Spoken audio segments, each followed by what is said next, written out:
Hello everyone, today we are going to present about the political economic development comparison between Malaysia and Singapore. For the overall of the region, Southeast Asia is the region that is located in the east side of Indian subcontinent and in the south of China as well. The region consists of 11 countries and divided into two parts, which are mainland and maritime. The countries in the mainland of the region are Myanmar, Laos, Thailand, Cambodia, and Vietnam, while others such as Malaysia, Singapore, Indonesia, the Philippines, Brunei, and Timor-Leste are the countries that are situated in the maritime. There are approximately 600 million people, producing a combined US $900 billion in GDP. The Southeast Asia region is well known as a region of diversity that is populated by various of ethnic groups. Historically, the economy of Southeast Asia was based on agriculture, since the tropical conditions made it easy to cultivate crops such as rice, vegetables, as well as rubber and palm oil. Several important trading posts were also established at various strategic locations within the archipelago. In recent decades, the manufacturing and service sectors have also grown considerably. Despite the countries in the region start in a quite similar background, but they still have such a diverse development level in politics, economic, human, and environment. Singapore is a developing country with high income. It's marked as one of the countries that go through the fastest growing economies, and it is also in a position of a leading country of Asia and one of the most competitive economies. From GDP per capita of $320 at 50 years ago, the current GDP per capita goes up to $60,000. With lacking of natural resources, budget, and skilled laborers, the government urgent goals were creating environment that attracting foreign investors by implementing strict law in order to get rid of criminal and corruption, while the business regulation were more relaxed. The government has also been emphasizing on the education system since the early stage up to this day to generate high-skilled workforce to work in heavy industry, technological industry, services like finance and insurance. Recently, the government also invests in pharmaceutical and biotechnological industry as well, so there are training programs that create considerable amount of scientists and professionals in many areas. Although Singapore has been successful with the economic growth and national development, the government is still challenged by several issues such as poverty, inequality, education system, growing unemployment rate, and economic recession. After gaining independence from the British Empire in 1959 and from Malaysia in 1965, the government's attention was economy, which is used as a base and then extended the other policy that is current with economic growth. So the government established the Economic Development Board in 1961 in order to cooperate with the government in planning strategy like infrastructure that is needed for the industrial development. They also enforce the regulation in the society in order to clean out the criminal and create secure and business-friendly environment to attract foreign direct investment, which is the vital actors in the early stage of development. During the 1970s, the government cooperated with the multinational companies to improve the competitiveness of industry, and they also offered a training program that sent potential workforce to study abroad so that this high-skilled workforce will come back and improve both government industry and local industry. In the 1970s, the big change occurred as the government transformed from playing a major role in both politics and economy, to privatization and neoliberalism, which allow market and private sectors operate more freely.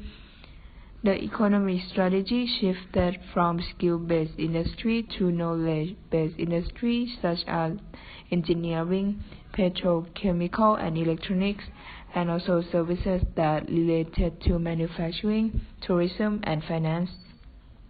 After a decade of the importance of MNCs, the SME finally paid attention and started to be assisted by both multinational companies and the Economic Development Board through some frameworks such as the SME Master Plan, the Small Enterprise Bureau, and the Local Industry Upgrading Program.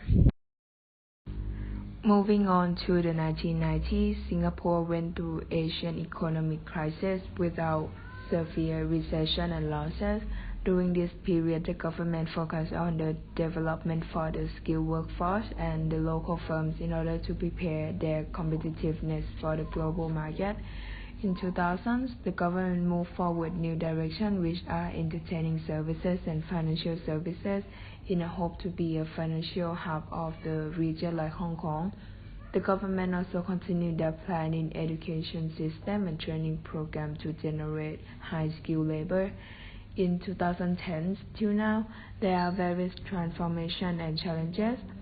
Firstly, the government spent more budget in biotechnology and environmental issues for the sustainable ways.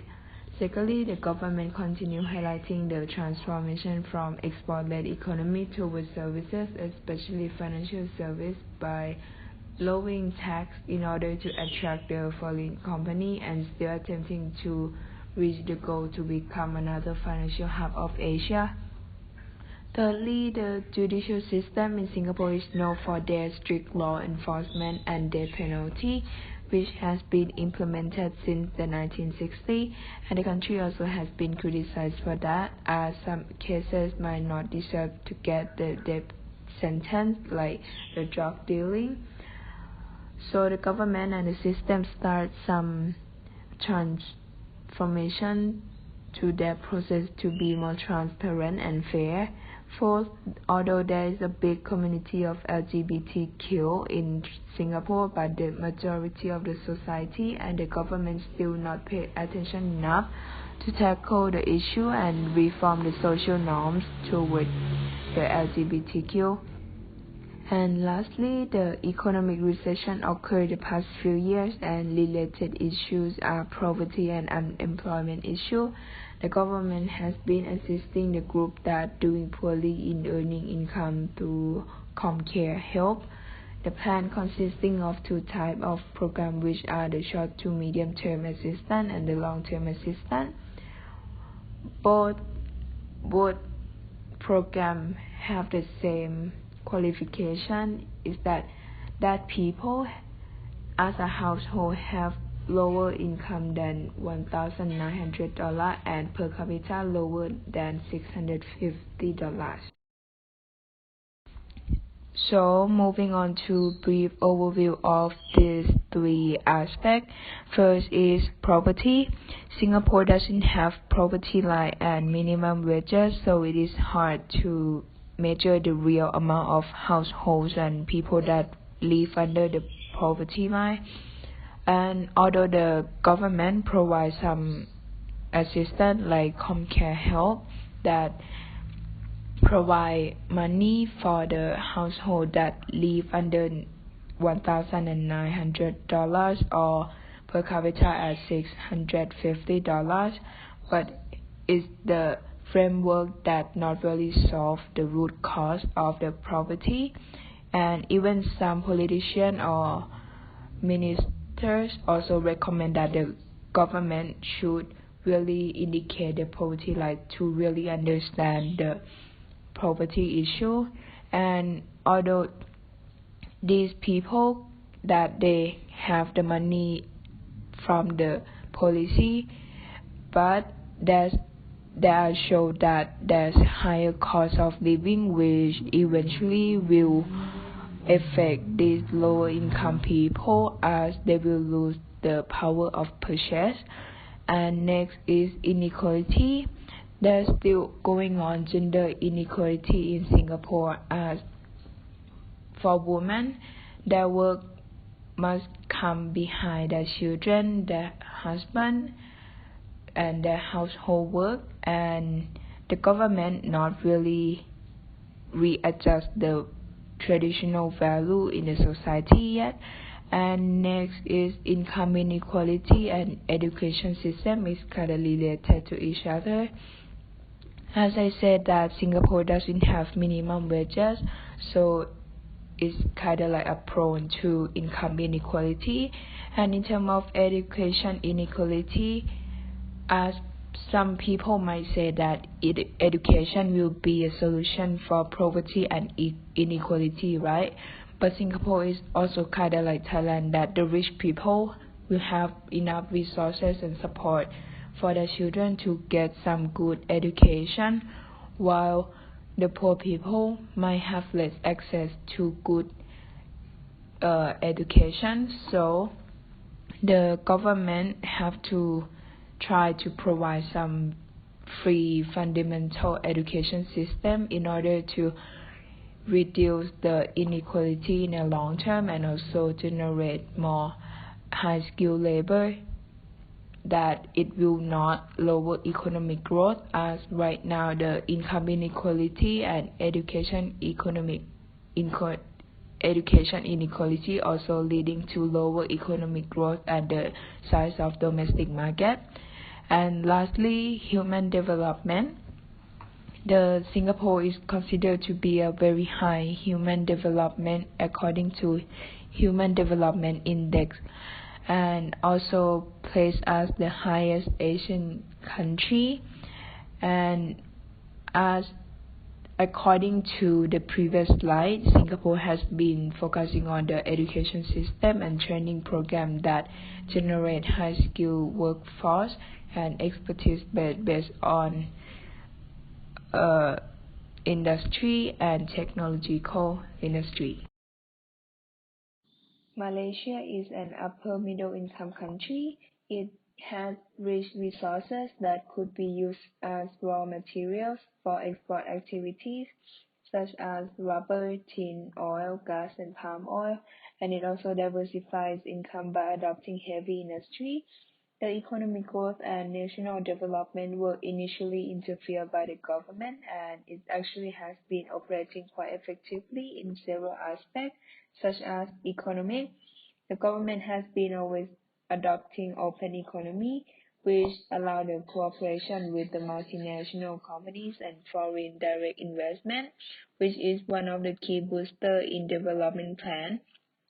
The crucial infrastructure such as ports, roads, and telecommunication were also constructed since the early stage of nation building. Although Singapore and Malaysia started on the similar conditions, but their different growth has something to do with corruption, which is still existing in Malaysia, as you can see from the case of 1MDB.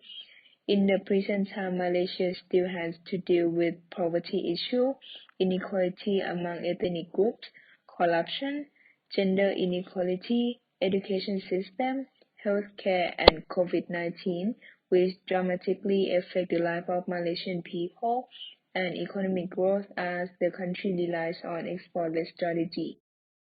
Malaysian government have always come up with 5 year development plans which constantly be adjusted due to the changing domestic affairs and external environments. So the first three plans emphasize the infrastructure, security, social services, economic growth, and employment. In 1969, there was a race riot due to conflict between ethnic groups. So the government include the issue in the development plan to create harmony in the society and enhance the inequality among the groups. The first turning point was when the government came up with a new economic policy in 1971 and is extended to 1990. And the policy focused on poverty, and this is the period when the percent of poverty dramatically declined. During the 1980s, the government decreased its growth in the economic system and adopted privatization and neoliberalism just at the same time period with Singapore. And since 1990s, the government mainly implementing balanced development and avoid dependency on particular industry or market. It also moved forward technological and knowledge-based industry, which is in the economic transformation program. The government has been consistently attempting to improve living standard of the citizen and the problems of multi-ethnic groups. Recently, the government also paid attention to sustainability and green growth, which cover sustainable consumption, ensuring environment for green growth policy, natural resource planning for future generation, and management of climate change and natural disasters.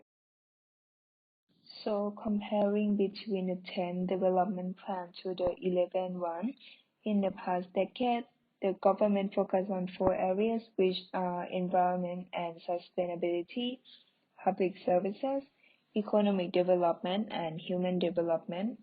So from this picture and Vision 2020, it showed the continuity of the plans which could help the government to really solve the problem and enhance its economic capability and also human capital development.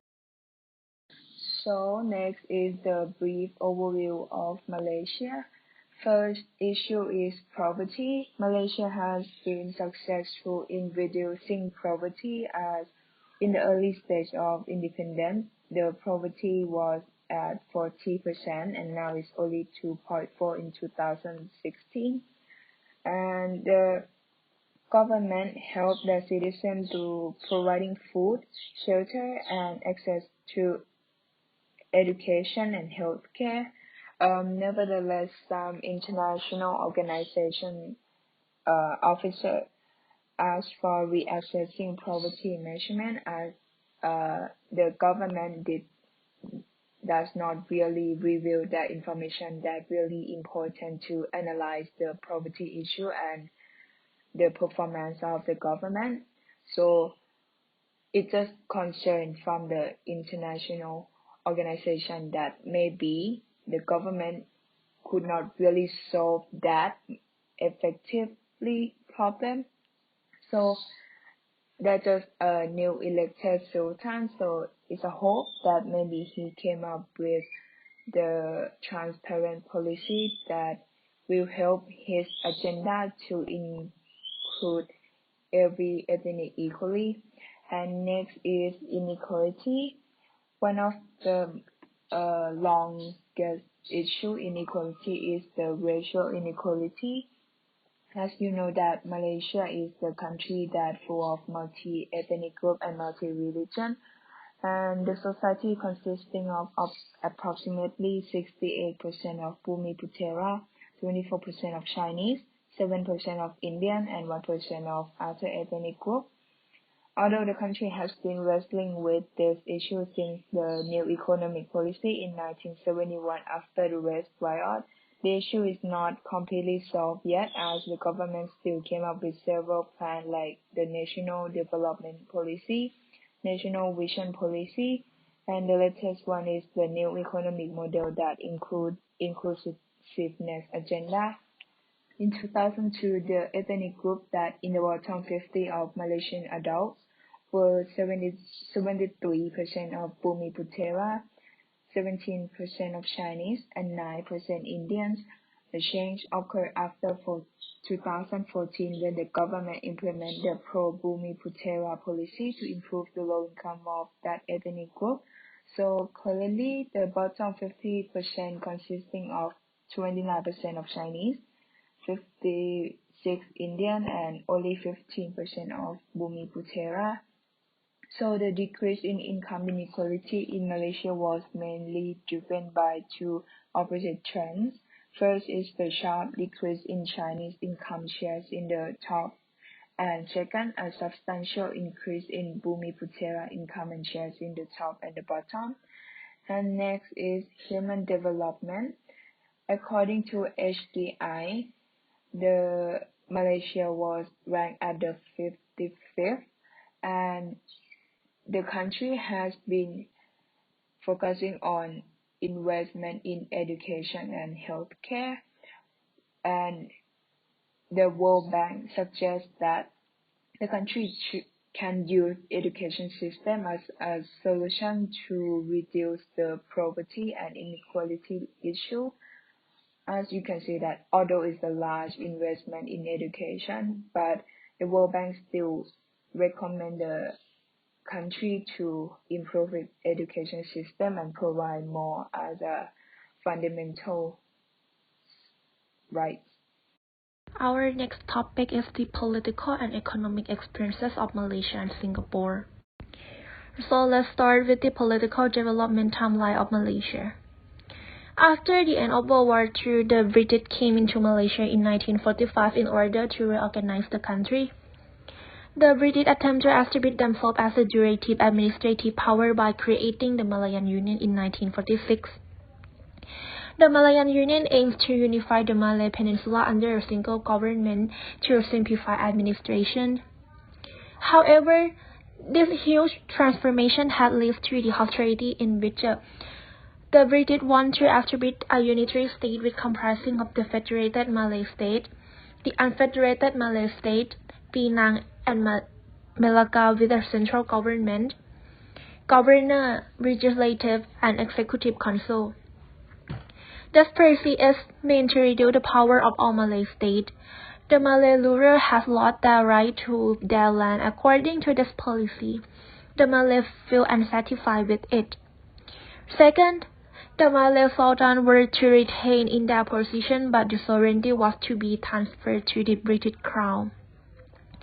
The British resident will be replacing the Sultan as the head of the state council, which means that the political status of the Sultan was greatly reduced. Third, there was a law that was very unfair for those who were indigenous to the land. For example, the British want all citizens of New Malayan Union to have an equal right, including the right to become a civil servant, but the Malay felt that there should be only the Malay people who can access to this kind of privilege. In order to advance their opposition, the Malay has formed the United Malay National Organization, or UMNO, on the 1st of March 1946, led by Dato' An bin Ya'afar. After the inauguration of Malayan Union, the Malay under UMNO continued suppressing the Malayan Union. They utilized civil disobedience as a means of protest by refusing to attend the installation ceremony of the British governors.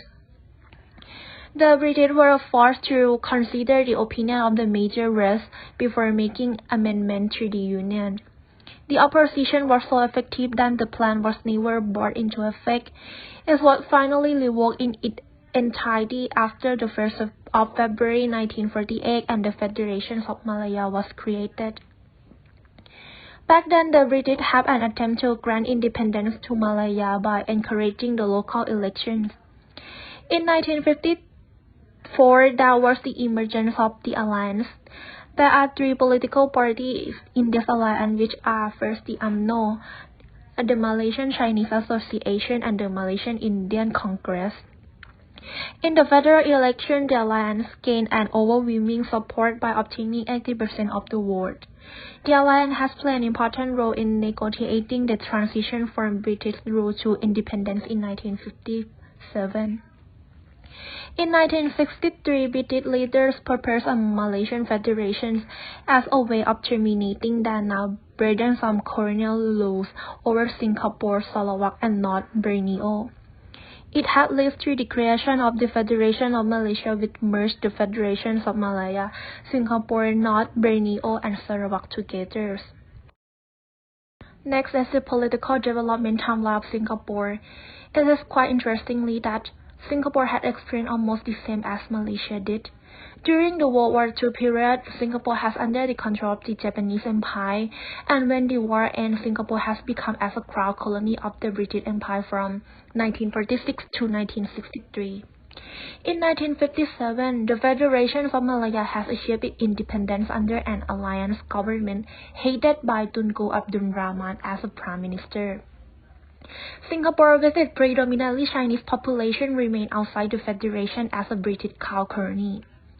In 1959, Singapore has held its first election. At this time, the People Action Party won and have dominated Singaporean politics.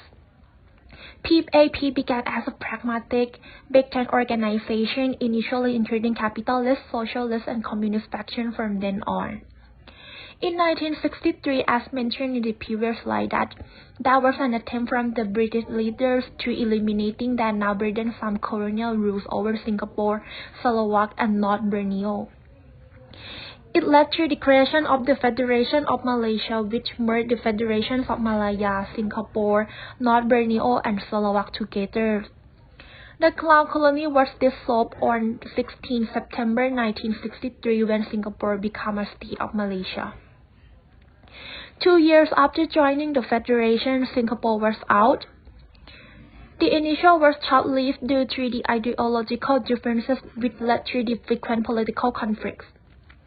In Singapore, the People Action Party or PAP government believed in equality for all races and called for a Malaysian Malaysia, but the federal government firmly endorsed a pro-Malay agenda, which means the preferential treatment for Malays in the civil service, education, and trade. The relationship was further challenged by what was deemed as a breaking of an agreement not to participate in the politics of each other territory. Malaysia's dominant political party, the United Malay National Organization or UMNO, took part in Singapore 1963 election under the banner of Singapore Alliance Party, while the PAP took part in 1964 federal election in Malaysia. Each side has promoted its ideology for politics. The PAP Malaysian agenda versus the pro-Bumiputra agenda of the alliance. In July 1964, a series of deadly riots took place in Singapore. Rahman became convinced that separation was the only way to resolve the differences without further bloodshed. The announcement was made in the national broadcast on the 9th of August 1965. Singapore has become independent from now on. Lee Kuan Yew governed Singapore over 3 decades and led the nation from the brink of economic collapse to one of the most robust global economies, gaining a reputation for raw corruption and economic freedom. Moving to the comparison of political development experiences of the two countries. As you can see that both of the two countries have shared a high degree of similarity in terms of political development experiences. The reason why they have almost the same experiences may be because of their political proximity. Japan invaded Malay because of its natural resources, especially tin, rubber, and oil. However, oil in Malaysia alone cannot serve the need of Japan Empire. So the whole peninsula is the perfecting point to support their further invasion. After Singapore gained its independence from the British, with no natural resources and armed itself, merger seemed crucial to the long-term survival of Singapore. Singapore leaders Lee Kuan Yew think that merger would lead to Singapore's security, particularly in the battle against communists. Fears of a communist takeover of Singapore prompted Malaysia leaders to consider a merger of Singapore with Malaya.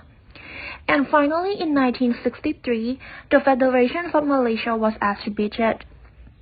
In the Federation of Malaysia, it has composed of the Federations of Malaya, Singapore, North Borneo, and Sarawak. However, the merger of Singapore was very short-lived.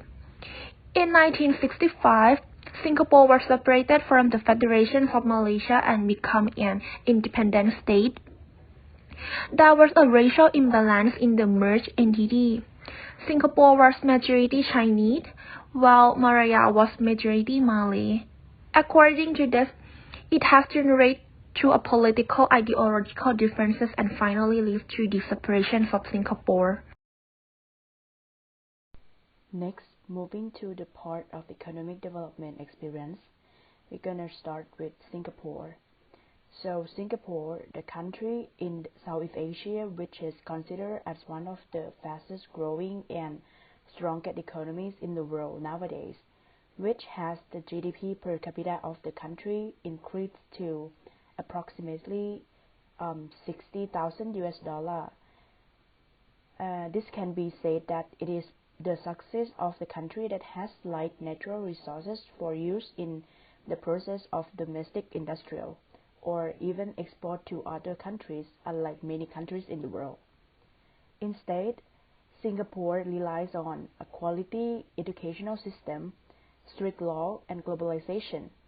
However, before becoming a successful country this day, Singapore has encountered a dilemma which was difficult to recover. At that time, the GDP per capita of Singapore was less than 320 US dollar and was considered as an undeveloped country. Tracing back in 1965, the post-independence of Singapore, after the federation with Malaysia, a new small independent state, was greatly poor as well as facing enormous domestic issues. Around 3 million people were unemployed. 2/3 of the population live in slums and lack basic sanitation. The country lacks natural resources which are the primary product in producing and industrial processing. As a result, Singapore had no experience or any expertise in this aspect of industry, as its most working people work in trade and service. Hence, the country needed to seek for another way to rebuild its countries, as well as economic terms. They need to apply the idea of globalization to convince international corporation outsiders to produce and invest in Singapore. Firstly, Lee Kuan Yew, after rising to the top and became the Prime Minister of Singapore, pleaded for international assistance, but went unanswered. He thus made large sacrifice to individual freedoms, as realizes in order to thrive on its own. Singapore needed to make a corruption-free environment attractive to investors. Therefore, criminal punishment were death penalties, promised for narcotics and corruption. To fascinate outsider investors, as mentioned earlier, Singapore needed to make a corruption-free environment to ensure investors that to invest in Singapore were safe, and make a low taxation policy. To create that possible strategy in Singapore, people in Singapore had to refrain their freedom to the autocratic leaderships. The People Action Party or PAP, under the lead of Lee, control all the laboring unions and gather the National Trade Union Congress or NTUC under their control.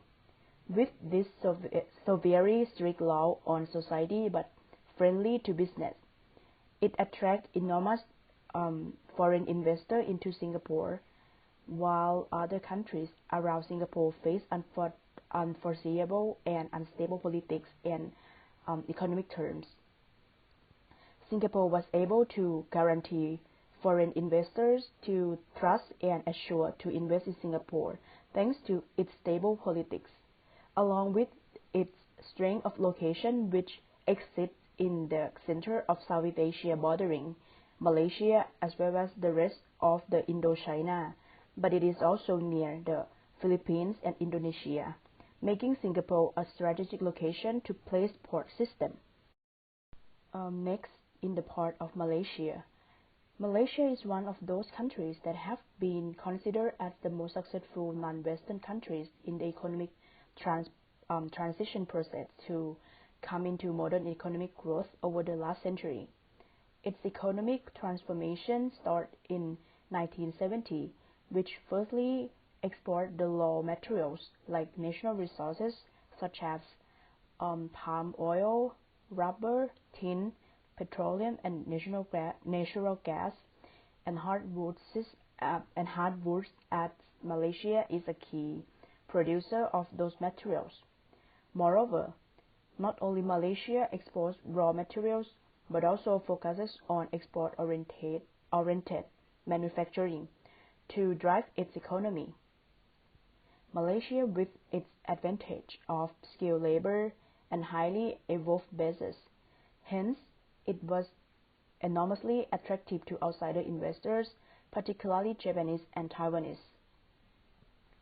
Since 1957, when Malaysia was independent from British and later on around 50 years after its freedom, Malaysia has made its way up to turn to an upper middle income developing country, with GDP per capita from $1,354 in 1960 to $11,522 in 2017, by a result of trade that has been a key role in running the growth and development of Malaysia. Nevertheless, even trade plays an important role in the economic growth of Malaysia. It is unpredictable as well as unstable due to the main source of goods, including rubber and tin, that usually alternate. In the latter period, even the export of tin and rubber was declined, along with external factors, namely the 1970 oil crisis and the 1990 Asian financial crisis, affect the economy of Malaysia. The country was still able to prop up its economic potential for a period of time. Moreover, another player in the economic development of Malaysia is the rise of the manufacturing sector. The change of structure from export primary resources to export-oriented industrialization led to the GDP's part of the manufacturing industry increasing from 10% in 1960 to 31% in 1999. This happens thanks to the foreign direct investment, or FDI, whether the Western or Eastern like Japan, that has been an important role to fuel the growth of manufacturing in Malaysia. So, to compare the economic development experience of Singapore and Malaysia, in terms of the similarities, both countries have been strongly driven by globalization due to the fact that the geography of these two countries is located in the center of Southeast Asia and the rest of Indochina.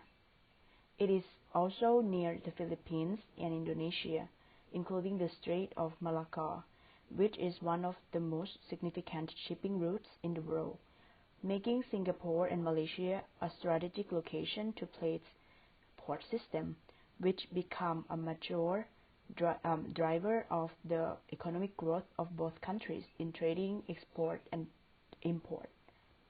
In addition, there is also a difference between Singapore and Malaysia, which is the resource.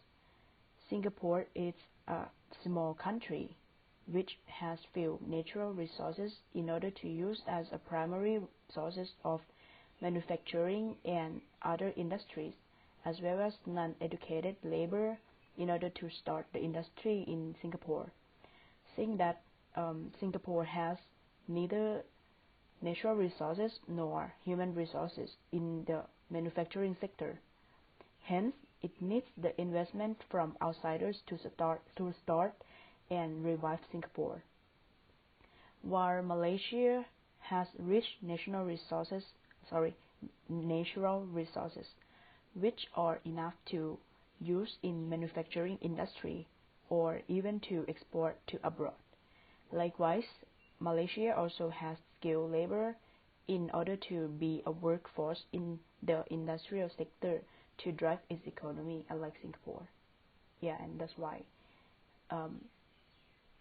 these two countries are different in resources terms. Let's take a look at the two most important problems and challenges that obstruct sustainable development in Singapore and Malaysia. Begin with Singapore. Sustainable development has been integral to Singapore's story. Although it is still a young nation, it has made much progress on the 17 SDGs goal since its independence. Anyway, sustainable development is like a journey.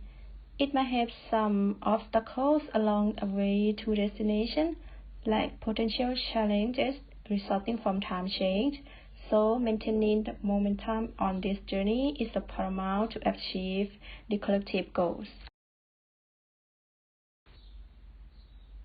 The first challenge for Singapore is demographic changes.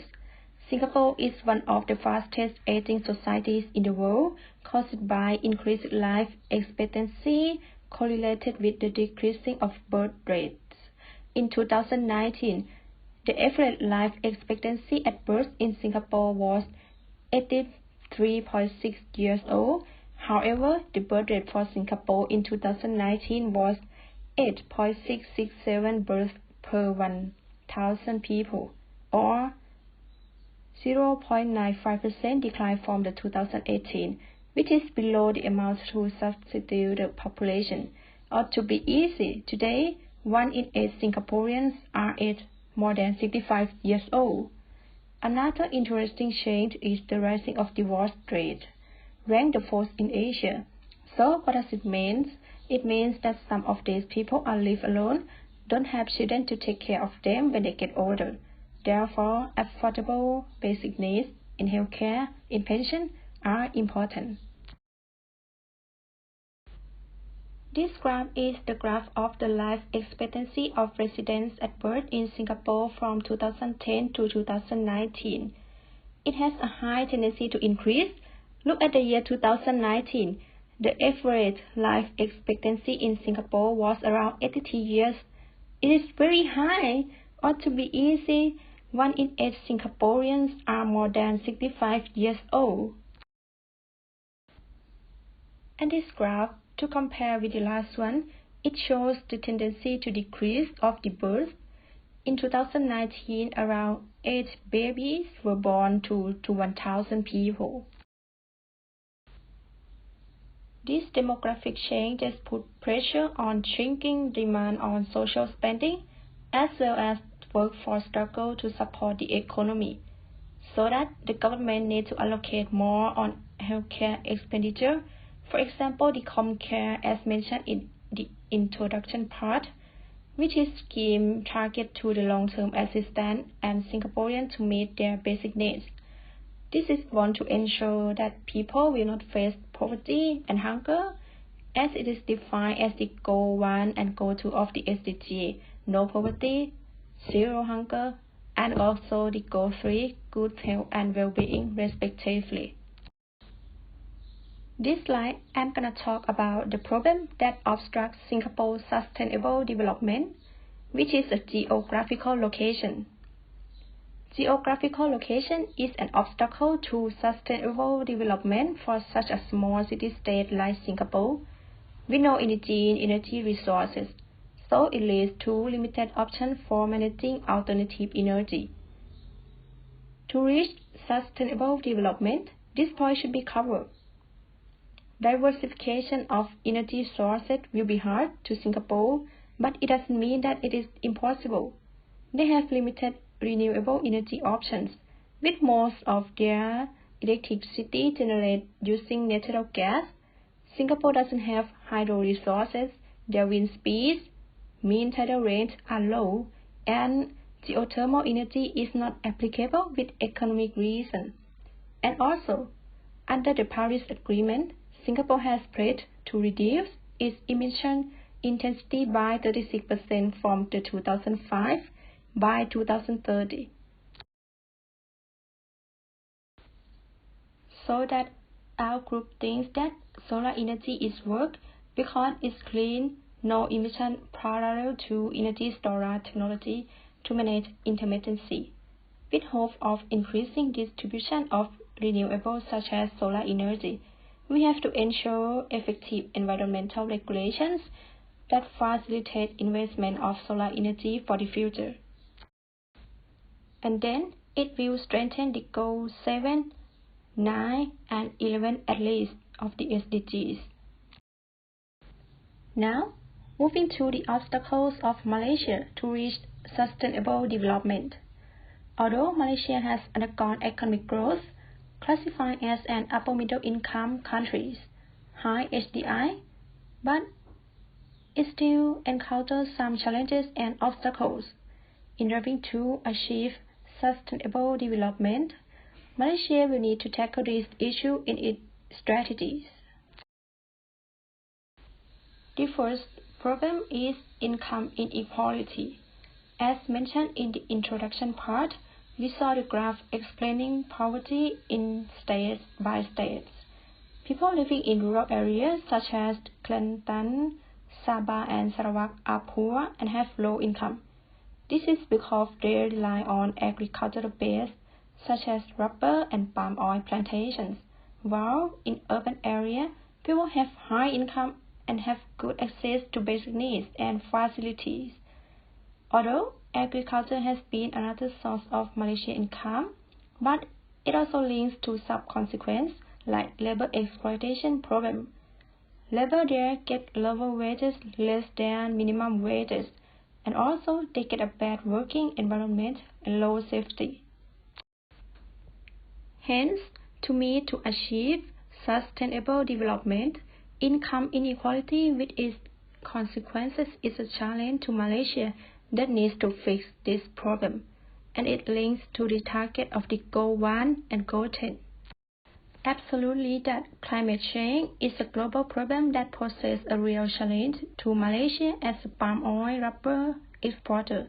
Although it contributes around 0.7% of carbon dioxide emission in 2017, but it needs to take ambitious steps to reduce global carbon emission, and it is not only the national problem, but it is a transnational problem. And related to the last slide, palm oil production in an urban Malaysia Borneo Island links to environmental problems, which is the haze. The haze is caused by slash and burn land clearance since farmers intend to clear land for cultivation. The reason is that it is an easy and cheap process. Also, there might be a lack of knowledge of farmers in how complex it is or even what will happen in the long term. In 2013, the Air Pollution Index (API) in several Malaysian states reached hazard levels due to the haze. The latter direct consequence is respiratory disease such as asthma and pulmonary disease. Indeed, the air pollution affects a vast area, following to Singapore and also Thailand, as well as which it elevates how harder to seize this problem. To have sustainably managed forests, rivers, land degradation, and seized biodiversity loss, cooperating at local, national, and international level are important to make Malaysia a giant step forward to sustainable development regarding the SDG Goal 4, 11, 13, 15, and 17. And here come the final. There are no single model for sustainable development works for all nations. Each country must adopt solutions that fit their specific circumstances and their priorities. But sustainable development is not a sole mission. It is a collective goal that we have to learn from each other's experience and cooperate with each other. For example, in 2018, Singapore had shown us about comprehensive cooperation with ASEAN member countries and EXNO as it is a chairman of ASEAN to make vibrant and sustainable development with the theme of resilience and innovation. So that's all our presentation.